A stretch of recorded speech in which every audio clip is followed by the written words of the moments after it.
صورت اس وقت کیا ہے؟ یورپ اور امریکہ سے آپ مشرق کی طرف آئیے، پہلے عالم عرب ہے، عرب مسلم ورلڈ۔ مجھے یہ کہتے ہوئے سخت دکھ ہو رہا ہے، پورا عالم عرب وہ فتح کر چکے ہیں۔ وہ عرب ممالک کے جو اسرائیل کے ساتھ کسی میز پر بیٹھ کر گفتگو کرنے کو تیار نہیں تھے، آپ دیکھ رہے ہیں کہ لائن لگ گئی۔ کبھی صرف انور سادات نے ریکگنائز کیا تھا، پوری دنیا میں شور مچا تھا، اس پر لعنت ملامت ہوئی تھی۔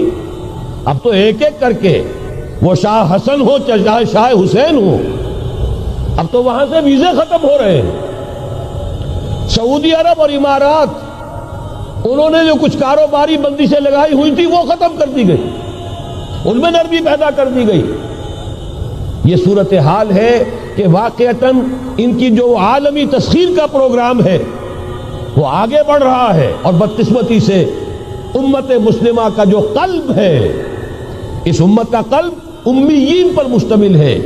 هو الذی بعث فی الامیین رسولا منہم یتلو علیہم آیاتہ ویزکیہم الی آخر الآیہ۔ حضور بھی امی تھے، انہی میں سے تھے صلی اللہ علیہ وسلم۔ لیکن آج وہ قلب جو ہے عالم اسلام کا، وہ یہودیوں کے شکنجے میں کسا جا چکا ہے۔ فرش التراب يضمني وهو غطاء۔ بہرحال انہوں نے ابھی حال ہی میں پوپ سے بھی ایک فتویٰ حاصل کر لیا ہے کہ یہودیوں پر جرم نہیں ہے، الزام نہیں ہے مسیح کو سولی دینے کا۔ تاریخ بدل گئی، جو 1900 برس تک ایک تاریخ چلی آ رہی تھی، بیک جنبش قلم پوپ صاحب نے انہیں اس ذمہ داری سے بری۔ اور آپ نے دیکھا ہوگا حال ہی میں اسحاق ریبین جب یہ واشنگٹن سے واپس آ رہا تھا، جب کچھ وقفہ پڑ گیا تھا، جو مصالحت کی گفتگو ہو رہی تھی پی ایل او کے ساتھ، تو واشنگٹن سے واپس آتے ہوئے پوپ سے مل کر آیا ہے۔ اب ویٹیکان نے تسلیم کر لیا ہے اسرائیل کو، اور اس کا اب سفارت خانہ ویٹیکان کا یروشلم میں کھلنے والا ہے۔ میری اس پوری گفتگو کا حاصل کیا ہے؟ انہوں نے 3 pronged اٹیک کے ذریعے سے یورپ کو اور یورپ کے ساتھ اب امریکہ، ان دونوں کو اپنے شکنجے میں کش لیا ہے، فتح کر چکے۔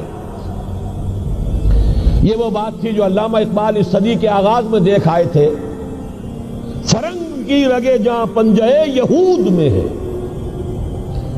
وہ تو صرف ایک قوم تھی، جرمن قوم، جسے کچھ عرصے کے بعد احساس ہو گیا کہ یہودی کس شے کا نام ہے۔ نتیجتاً یہودیوں کے قول کے مطابق 60 لاکھ یہودیوں کو اس نے قتل کیا ہے۔ لیکن اس کے علاوہ، جس کو آج کل ویسٹ کہا جاتا ہے، وائٹ اینگلو سیکسن پروٹیسٹنٹس، ان کے اوپر مکمل تسلط ہے یہودیوں کا۔ وہ یہودیوں کے اعلی کار بنے ہوئے ہیں، سود کے ذریعے سے مالیاتی شکنجے میں جکڑا ہوا۔ فیڈرل ریزرو فنڈ جتنا بھی امریکہ کا ہے، یہ سرکاری بینک نہیں ہے، یہودیوں کے نجی ادارے ہیں۔ اور دنیا کی سب سے بڑی مقروض حکومت جو ہے وہ امریکہ کی ہے، یہودی قرض خواہ ہے، اور امریکہ کی حکومت ان کی مقروض ہے۔ اسی لیے کہا ہے نکسن نے اپنی کتاب میں کہ کوئی پریزیڈنٹ نہیں ہے امریکہ کا جو یہودیوں کی رائے کے خلاف چل سکے۔ اس نے یہ بات کہہ دی اور لکھ دی، کھل کر لکھ دی، اپنی کتاب میں لکھ دی۔ بہرحال اس کے ضمن میں جو انہیں آخری کامیابی حاصل ہوئی، اعلان بالفور 1917، یہودی آباد ہونے شروع ہو گئے، اور اصل میں اسی کے لیے خلافت کو منسوخ کرایا گیا۔ سلطان عبد الحمید، اگرچہ یہ ترکی خلافت جو ہے مرد بیمار کمزور، پھر بھی وہ مسلمانوں والا جذبہ اتنا تھا، انہیں بڑی سے بڑی رشوت پیش کی گئی تھی۔ ظاہر بات ہے یہودیوں سے بڑھ کر رشوت دینے والا کون ہو سکتا ہے؟ جن کے ہاں ایسے بینکر ہوں جو 40 بلین ڈالر کا ایک چیک لکھ سکیں. پھر یہ کہ ان پر سیاسی دباؤ بہت ڈالا گیا. انہوں نے جب تک خلافت عثمانیہ برقرار رہی یہودیوں کو فلسطین میں آباد ہونے کی اجازت نہیں دی کہ جو معاہدہ کیا تھا حضرت عمر نے رضی اللہ تعالی عنہ، خلیفہ ثانی نے، خلیفہ راشد نے، ہم اس کے پابند ہیں اور ہم یہاں یہودیوں کو آباد ہونے کی اجازت نہیں دیں. لہذا انہوں نے اس خلافت ہی کا بستر طے کرایا، اس لیے کہ نہ رہے بانس نہ بجے بانسری، نہ مسلمانوں کی وحدت ملی کی کوئی علامت دنیا میں باقی رہے اور نہ مسلمان کسی مسئلے پر جمع ہو کر کوئی موقف اختیار کر سکے. اعلان بلفور کے نتیجے میں آباد کاری شروع ہوئی. 1948 میں اسرائیل قائم ہو گیا، معجزہ ہو گیا. 1967 میں اس کی توسیع ہو گئی. اس میں ایک بات اور بھی عرض کر دوں، یہ سارا کس طور سے ہوا ہے کام؟ آپ نے زائنزم کا نام تو سنا ہے، صہیونی تحریک. خود اس کا جو بابا آدم تھا، آرڈر آف الومیناٹی، 1776 یکم مئی یہ نظام قائم کیا وائساپ نے، اور اس نظام کے تحت فری میسنری اور lodges of the great Orient قائم کیے گئے. یہ سارا ہتھ کنڈا وہ ابلیسی نظام، اس کی تفصیل ایک کینیڈین آتھر نے لکھی ہے کتاب میں، پاونز ان دی گیم. یہ سارا دھندا ایک شیطانی چکر ہے، ابلیسی چال ہے، اور اس کے ذریعے سے اسرائیل قائم ہوا اور اس کی توسیع بھی ہوئی 1967 میں.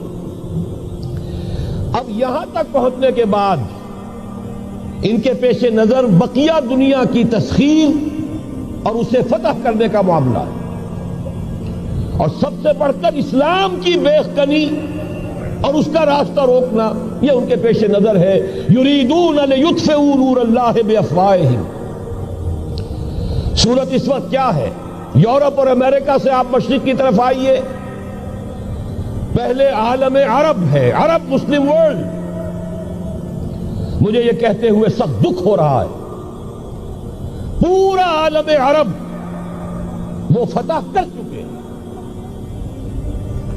وہ عرب ممالک کے جو اسرائیل کے ساتھ کسی میز پر بیٹھ کر گفتگو کرنے کو تیار نہیں تھے. آپ دیکھ رہے ہیں کہ لائن لگ گئی. کبھی صرف انور سادات نے ریکگنائز کیا تھا، پوری دنیا میں شور مچا تھا، اس پر لعنت ملامت ہوئی تھی. اب تو ایک ایک کر کے، وہ شاہ حسن ہو چاہے شاہ حسین ہو، اب تو وہاں سے ویزے ختم ہو رہے ہیں. سعودی عرب اور امارات، انہوں نے جو کچھ کاروباری بندشیں لگائی ہوئی تھی وہ ختم کر دی گئی، ان میں نرمی پیدا کر دی گئی. یہ صورتحال ہے کہ واقعتاً ان کی جو عالمی تسخیر کا پروگرام ہے وہ آگے بڑھ رہا ہے، اور بدقسمتی سے امت مسلمہ کا جو قلب ہے، اس امت کا قلب امیین پر مشتمل ہے. هو الذی بعث فی الامیین رسولا منہم یتلو علیہم آیاتہ ویزکیہم الی آخر الآیہ. حضور بھی امی تھے، انہی میں سے تھے صلی اللہ علیہ وسلم. لیکن آج وہ قلب جو ہے عالم اسلام کا، وہ یہودیوں کے شکنجے میں کسا جا چکا. اکثر وہاں کے جو حکمران ہیں امریکہ کے ایجنٹ ہیں، اسٹوڈیز.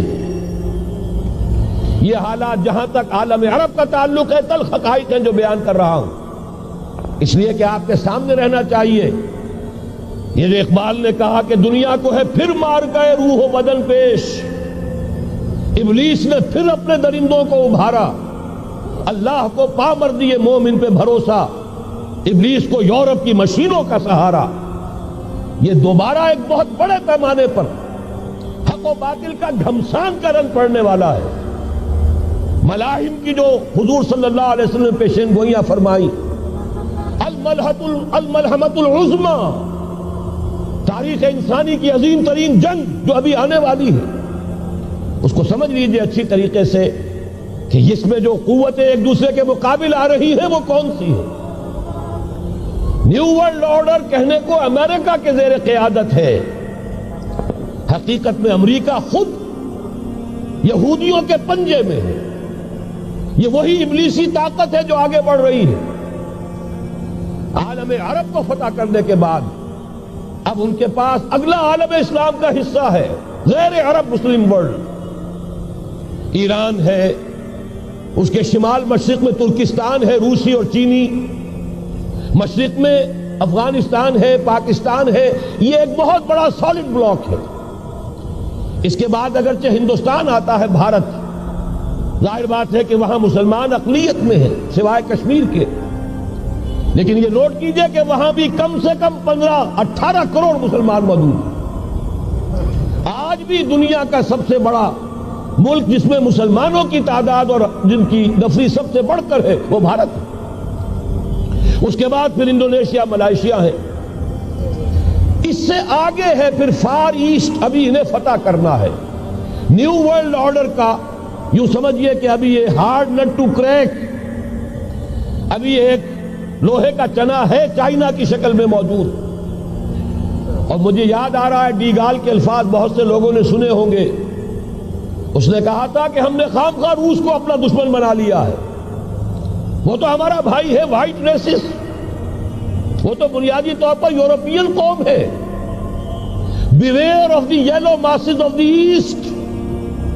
تمہیں گھبرانا چاہیے، تمہیں خبر لینی چاہیے. وہ مشرق بعید کے جو زرد رو لوگ ہیں، China, Indo China, Japan, yellow recess.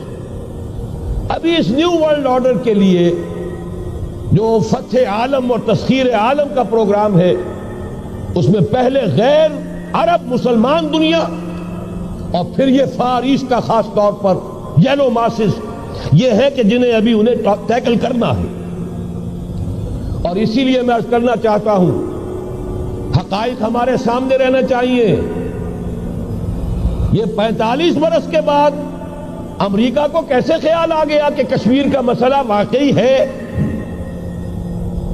ساقی نے کچھ ملا نہ دیا ہو شراب میں.